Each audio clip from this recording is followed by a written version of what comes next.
T20 ലോകകപ്പ് ഒരു ആവേശകരമായ ഒരു ഘട്ടത്തിലേക്ക് കടക്കാൻ പോവുകയാണ്. ഇനി സൂപ്പർ 8 പോരാട്ടങ്ങളാണ് ഇന്ത്യയെ സംബന്ധിച്ച്. നെതർലൻഡിനെതിരെയുള്ള ഗ്രൂപ്പ് മത്സരം നടക്കുന്നുണ്ട്. പക്ഷേ സൂപ്പർ 8ലേക്കുള്ള മത്സരങ്ങൾ ഏതൊക്കെ ടീം എതിരാളികൾ എന്ന കാര്യത്തിൽ വളരെയധികം വ്യക്തത വന്നിരിക്കുകയാണ്.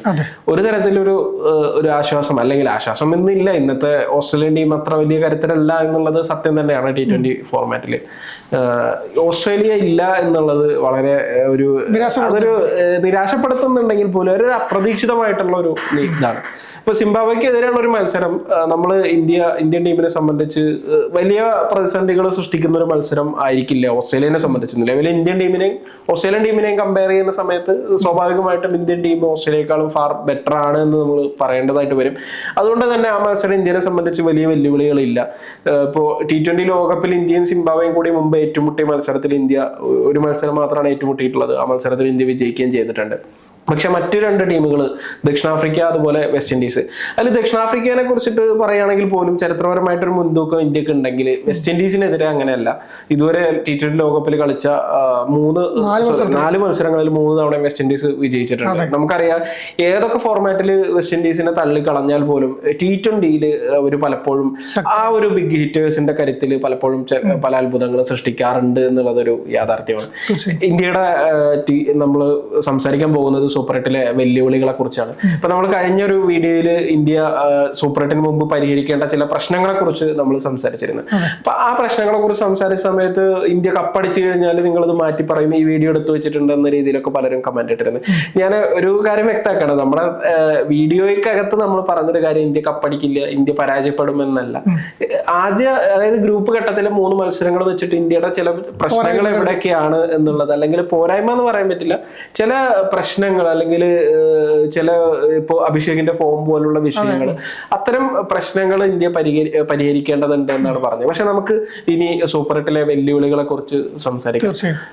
എന്താ തോന്നുന്നു ഈ ഒരു വെസ്റ്റ് ഇൻഡീസ് ടീമിനെ? ഇപ്പൊ നമ്മൾ പറഞ്ഞു വെച്ചിരുന്ന തുടങ്ങാം. ഇപ്പം ഇന്ത്യൻ ടീമിൽ ചില പ്രശ്നങ്ങളുണ്ട്, പരിഹരിക്കേണ്ട ചില പ്രശ്നങ്ങളുണ്ട് എന്ന് പറയുമ്പോൾ നമുക്ക് ഈ ഗ്രൂപ്പ് ഘട്ടത്തിൽ ഒരു പ്രശ്നമായി തോന്നാതിരുന്നത് കുഞ്ഞൻ ടീമുകളോട് നമ്മൾ മത്സരിച്ചത്.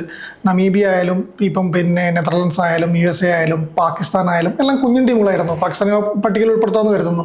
അപ്പോൾ ആ കുഞ്ഞൻ ടീമുകൾക്കെതിരെ മത്സരിക്കുമ്പം വലിയ ആശങ്കയില്ല. നമുക്ക് എന്തായാലും ജയം ഉറപ്പില്ല രീതിയിൽ തന്നെയാണ്. അല്ലെങ്കിൽ ഒന്ന് ബാറ്റിംഗ് പതറിയ, അപ്പോൾ USക്കെതിരെ ആദ്യം ബാറ്റിംഗ് മിഡിൽ ടോപ്പ് ഓർഡർ ഒന്ന് പതറിയെങ്കിൽ പോലും 1-2 താരങ്ങളൊക്കെ പതറുമ്പോഴും ഒരാൾ നമുക്ക് ഉണ്ടാവും. 1-2 ഇന്നിങ്സ് മാത്രം മതി, ബാറ്റ്സ്മാൻമാർ മാത്രം മതി കരുത്ത് കളിക്കാൻ, നമുക്ക് ജയത്തിലേക്ക് എത്തിക്കാൻ, ഒരു ഭേദപ്പെട്ട സ്കോർ എത്തിക്കാൻ. അങ്ങനെ നമ്മൾ ജയിച്ചു വരുന്നുണ്ട്. ഇപ്പം ഈ പറഞ്ഞ പോലെ ഗ്രൂപ്പ് എടുത്താൽ ഇനിയിപ്പോൾ ഒരു മത്സരം ബാക്കിയുള്ള അതിൽ ഉൾപ്പെടെ ജയിച്ച് നമുക്ക് എല്ലാ മത്സരം ജയിച്ച് തന്നെ നമ്മൾ സൂപ്പർ 8ലേക്ക് കിടക്കുന്ന ഉറപ്പാണ്. പക്ഷേ സൂപ്പർ 8ലേക്ക് എത്തുമ്പോൾ നമ്മൾ ഇന്നലെ പറഞ്ഞാൽ ഓസ്ട്രേലിയ മാത്രമേ മാറി നിൽക്കുന്നുള്ളൂ. അപ്പം തന്നെ നമ്മൾ സംശയം ഉണ്ടായിരുന്നു ഓസ്ട്രേലിയ എത്തുമോ ഇല്ലയോ എന്നുള്ളത്. സിംബാബ്വെ എത്തുന്നു, അപ്പം ഓസ്ട്രേലിയ തോൽപ്പിച്ച സിംബാബ്വെ എത്തുന്നത്. അപ്പം നമ്മൾ കുറച്ച് കാണുകയൊന്നും വേണ്ട, നോക്കൗട്ട് റൗണ്ടാണല്ലോ, അങ്ങനെ കുറച്ച് കാണേണ്ട ആവശ്യമുണ്ടെന്ന് എനിക്ക് തോന്നുന്നില്ല. എങ്കിൽ കൂടി ഒരു പ്രശ്നം ഉണ്ടാവില്ല. പക്ഷേ ഇവിടെ മറ്റു 2 ടീമുകൾ, ദക്ഷിണാഫ്രിക്ക കരുത്തരാണ്, വിൻഡീസ് അതിനേക്കാൾ കരുത്തരാണ് ഈ ഫോർമാറ്റിൽ ഇന്ത്യയോട് മത്സരിക്കുമ്പോൾ. നമ്മളിപ്പോൾ സേഫ് പറഞ്ഞാൽ തന്നെ 4 മത്സരങ്ങളിൽ 3 തവണയും വിൻഡീസാണ് T20 ലോകകപ്പിൽ ഇന്ത്യക്കെതിരെ ജയിച്ചിട്ടുള്ളത്. ആകെ ഒരിക്കൽ മാത്രമേ നമുക്ക് ജയിക്കാൻ വേണ്ടി പറ്റിയിട്ടുള്ളൂ. നമ്മുടെ IPL ഉൾപ്പെടെ മത്സരങ്ങളിലായാലും നമ്മൾ വിൻഡീസ് താരങ്ങളുടെ പ്രകടനം നമ്മൾ കാണുന്നതാണ്. വിൻഡീസിൻ്റെ അവർക്ക് വേണ്ടിയുള്ള ഫോർമാറ്റാണ് നമ്മൾ ഫസ്റ്റ് തൊട്ട് എങ്ങനെ കരുതുന്ന ഒരു കുട്ടി ക്രിക്കറ്റ്, ഒരു ബിഗ് ഹിറ്ററിൻ്റെ ബിഗ് ഹിറ്റേഴ്സിന് വേണ്ടിയിട്ടുള്ള മത്സരമായിട്ട് മാറുന്നുണ്ട്. അപ്പം അങ്ങനെ ഒരു ടീമിനെതിരെ മോശം റെക്കോർഡുള്ള ഒരു ഇന്ത്യ വരുമ്പം ഈ ചില പ്രശ്നങ്ങൾ നമ്മൾ പരിഹരിക്കേണ്ടതുണ്ട്. അതും കൂടി പരിഹരിച്ചാൽ മാത്രമേ നമുക്ക് അനായാസം ജയിക്കാൻ വേണ്ടി പറ്റും. നമ്മൾ ഇപ്പോഴും പറയുന്നുണ്ട് ലോകകപ്പ് ഇന്ത്യക്കുള്ളതാണ്, നമ്മൾ ആദ്യമായിട്ട് പറയുന്നതാണ്. അതിൽ അഭിഷേകിൻ്റെയൊക്കെ റോൾ നമ്മൾ വലുതായിട്ട് കണ്ടിരുന്നു. അപ്പോൾ അഭിഷേക് ഒന്ന് ഡൗൺ ആയപ്പോൾ അതാണ് നമ്മൾ പറഞ്ഞത്, 2 മത്സരങ്ങളിൽ ഡൗൺ ആയിരുന്നു. അതായത് അക്കൗണ്ട് തുറക്കാൻ വേണ്ടി പറ്റില്ലല്ലോ. അപ്പം ആ തിരിച്ചു വരവിൻ്റെ ആവശ്യമുണ്ട്. അത് തിരിച്ചു വന്നാൽ ഇന്ത്യക്ക് എന്താ പറയുക, ഒരു ആധികാരിക ജയം നേടാൻ വേണ്ടി പറ്റും. ഇപ്പോഴും ഇന്ത്യ തോൽക്കുന്ന യാതൊരു ഇതുമില്ല. കാരണം നമുക്ക് അഭിഷേക് ഡൗൺ ആകുമ്പോൾ മിഷാൽ ഇപ്പുറത്ത് സപ്പോർട്ട് ചെയ്യുന്നുണ്ട്, സൂര്യ സപ്പോർട്ട് ചെയ്യുന്നുണ്ട്, തിലക് ഒരു ഭേദപ്പെട്ട പ്രകടനം തന്നെ പറയാം. എങ്കിൽ കൂടി തിലകിൽ നിന്ന് നമ്മൾ പ്രതീക്ഷിക്കുന്ന പ്രകടനത്തിൽ എത്തിയില്ലാത്ത പ്രശ്നമുണ്ട്. റിങ്കും ബാറ്റ് കൊണ്ട് സംഭാവന ചെയ്യേണ്ടതുണ്ട് നമുക്ക് പറയാം.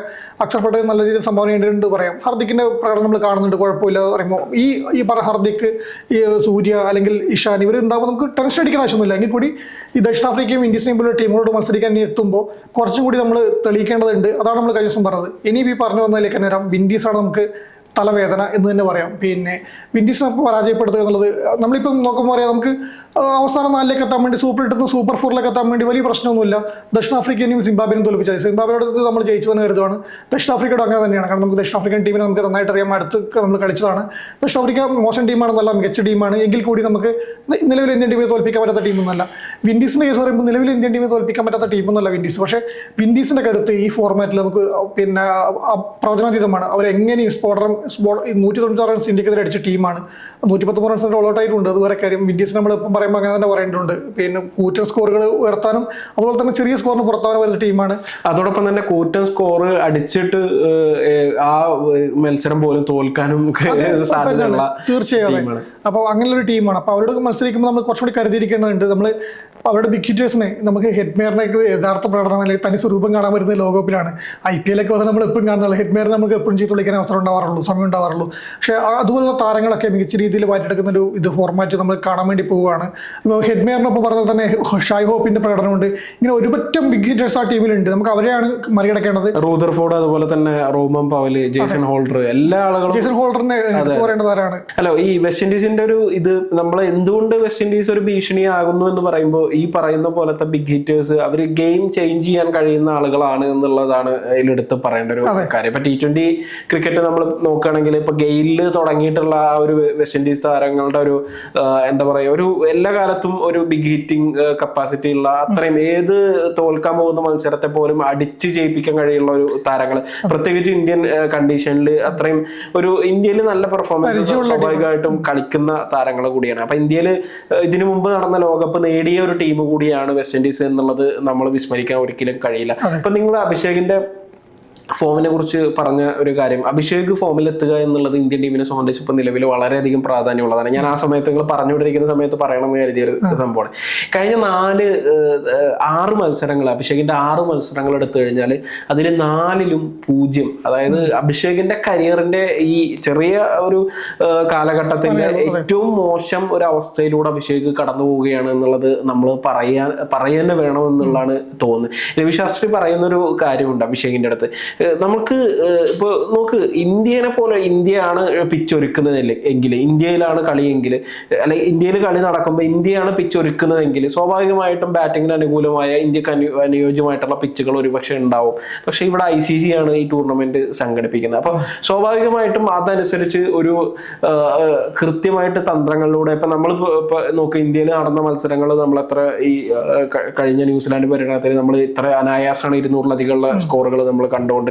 പക്ഷെ ആ മൈതാനങ്ങൾ അല്ലെങ്കിൽ കൂടി ഈ ലോകകപ്പിൽ നമ്മൾ 200, അപ്പൊ നമ്മൾ പ്രതീക്ഷിച്ചത് 200+ സ്കോറുകളൊക്കെ ഒരുപാട് കാണും എന്നുള്ള രീതിയിലൊരു പ്രതീക്ഷ നമുക്ക് ഉണ്ടായിരുന്നു. പക്ഷെ അതല്ല യഥാർത്ഥത്തിൽ സംഭവിച്ചത്. അപ്പൊ അഭിഷേക് എനിക്ക് തോന്നുന്ന ഒരു കാര്യം എന്താണെന്ന് വെച്ച് കഴിഞ്ഞാല്, ശ്രീലങ്കയുടെ പാത്തു നിസംഗനെ പോലുള്ള ഒരു താരം എന്തുകൊണ്ട് അദ്ദേഹത്തിന് സെഞ്ചുറി അടിക്കാൻ കഴിഞ്ഞു എന്ന് ചോദിച്ചു കഴിഞ്ഞാൽ, വളരെ പതുക്കെ തുടങ്ങുന്ന ഒരു എല്ലാം, അതായത് പവർ ഹിറ്റിങ്ങും അതുപോലെ തന്നെ ഈ ഒരു ആങ്കറിങ് കപ്പാസിറ്റി ഒക്കെ ഉള്ള വളരെ ഇതായിട്ട് പോകുന്നൊരു ഇന്നിങ്സ് ആണ് പാത്തു നിസംഗ കളിക്കുന്നത്. അപ്പൊ രവിശാസ്ത്രി പറയുന്ന ഒരു കാര്യം എന്താണെന്ന് വെച്ച് കഴിഞ്ഞാൽ, ആദ്യം പന്ത് സിംഗിൾ എടുത്തിട്ട് കളിക്കേ, എന്നിട്ട് ഒരു ഓവർ കഴിഞ്ഞതിന് ശേഷം ഒന്ന് സെറ്റായി കഴിഞ്ഞാൽ നിങ്ങൾക്ക് എങ്ങനെ വേണമെങ്കിലും അടിക്കാം.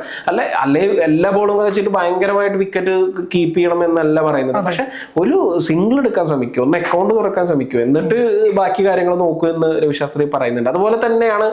പക്ഷെ ഇന്ത്യൻ ടീമിന്റെ ഒരു ഇതെന്ന് പറഞ്ഞു കഴിഞ്ഞാൽ, ഇന്ത്യൻ ടീം ഇപ്പോഴും അഭിഷേകിന്റെ കയ്യിൽ നിന്ന് എക്സ്പെക്ട് ചെയ്യുന്നത് ഒരു 10 ബോളിലുള്ള 30 അല്ലെങ്കിൽ ഒരു 15 ബോളിലുള്ള ഒരു 35-40 റണ്ണ്, ആ ഒരു റേഞ്ചിൽ, അല്ലെങ്കിൽ ഒരു 20 ബോളിൽ 50 എന്നുള്ള ഒരു റേഞ്ചിലുള്ള ഒരു ഇതാണ് അഭിഷേകിൽ നിന്ന് പ്രതീക്ഷിക്കുന്നത്. അങ്ങനെ ഒന്ന് ഇന്ത്യൻ ടീം പ്രതീക്ഷിക്കുമ്പോൾ സ്വാഭാവികമായിട്ട് അതിന്റെ റിസ്ക് ഉണ്ടാവും എന്നുള്ളതാണ്. വിക്കറ്റ് പോകും.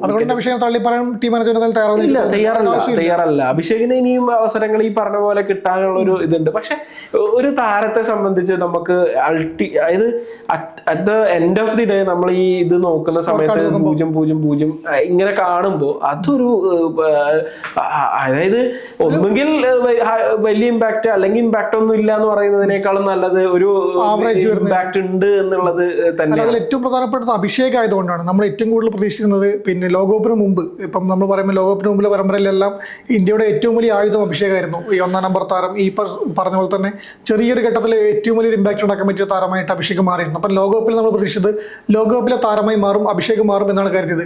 നമുക്ക് ടീമിലെ ചിത്രത്തിലെ എല്ലാവരും ഇഷാൻ കിഷൻ വന്നിട്ട് ഇപ്പം ആ റോൾ ഏറ്റെടുക്കുന്നുണ്ട്. അതിന് നമുക്ക് വലിയൊരു അല്ല, അത് തന്നെയാണ് അഭിഷേകിന്റെ ഒരു ആശ്വാസം. അതെ, അതുകൊണ്ട് മാത്രമാണ് ഇന്ത്യൻ ടീമിൽ ഈ പറഞ്ഞ പോലെ നമ്മളിപ്പോൾ പറയുമ്പോൾ ഇപ്പോഴും നമ്മൾ കപ്പിന്റെ അല്ലെങ്കിൽ ഇപ്പോഴും നമുക്ക് ടീമിന് തകരാതെ കൊണ്ടുപോകുന്നത് ഈ അഭിഷേകിന് പകരം ഇഷാനോട് ഉണ്ടതുകൊണ്ടാണ്.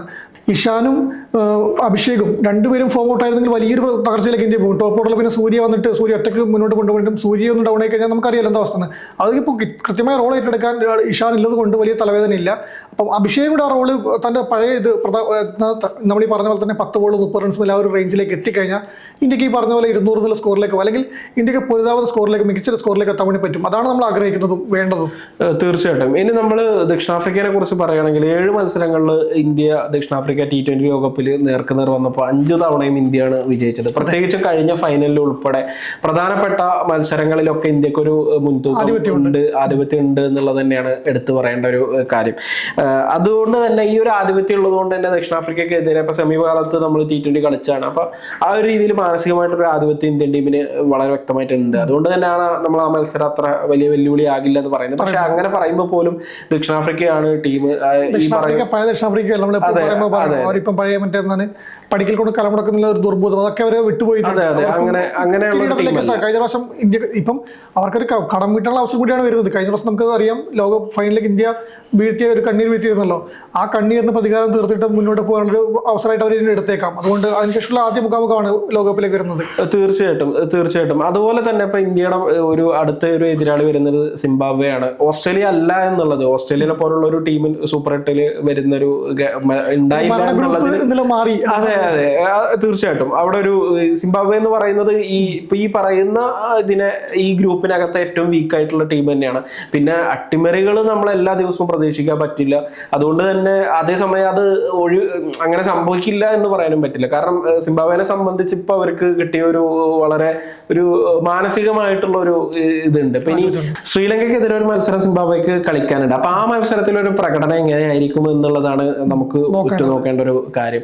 അതുപോലെ തന്നെ വെസ്റ്റ് ഇൻഡീസ് ഇപ്പൊ കണക്കുകൾ വെച്ചിട്ട് ഇന്ത്യനെ തോൽപ്പിക്കും എന്നല്ല നമ്മൾ പറയുന്നത്. പക്ഷെ കൃത്യമായ ഒരു കരുതിയിരിക്കണം. അതെ, ദക്ഷിണാഫ്രിക്കക്കെതിരെ ആണെങ്കിലും നമ്മൾ നിലവിലെ ഇന്ത്യൻ ടീമിന്റെ ഒരു പൊട്ടൻഷ്യൽ അല്ലെങ്കിൽ ടീമിലെ താരങ്ങളുടെ ഒരു പെർഫോമൻസ് അതിന്റെ ഒരു 100% വേണ്ട, ഒരു 80-90% പെർഫോമൻസ് നമുക്ക് എല്ലാ താരങ്ങളുടെ ഭാഗത്തു നിന്ന് കിട്ടുകയാണെങ്കിൽ എന്തായാലും ഈ പറയുന്ന പോലെ സെമി ഫൈനലിലേക്ക് എത്തുന്ന ആദ്യം തന്നെ ഗ്രൂപ്പിൽ ഒന്നാമന്മാരായി എത്തുന്ന ഒരു ടീമായിട്ട് തന്നെ ഇന്ത്യ മാറും. അത് തന്നെയാണ് നമ്മൾ പ്രതീക്ഷിക്കുന്നതും. എന്തായാലും 2024 രോഹിത് ശർമ്മ എന്താണോ ചെയ്തത് അത് സൂര്യകുമാർ യാദവിനും ചെയ്യാൻ 2026 ചെയ്യാൻ കഴിയും എന്ന് തന്നെയാണ് നമ്മൾ പ്രതീക്ഷിക്കുന്നത്. നല്ലൊരു മത്സരങ്ങൾ, ഇന്ത്യയുടെ ഒരു ആവേശകരമായ മത്സരങ്ങൾ ഇനി നമുക്ക് കാണാൻ കഴിയുമെന്ന് പ്രതീക്ഷിക്കാം. അങ്ങനെ എല്ലാ മത്സരങ്ങളും ആവേശകരമാകട്ടെ എന്ന് നമുക്ക് ആശംസിക്കാം. തീർച്ചയായും.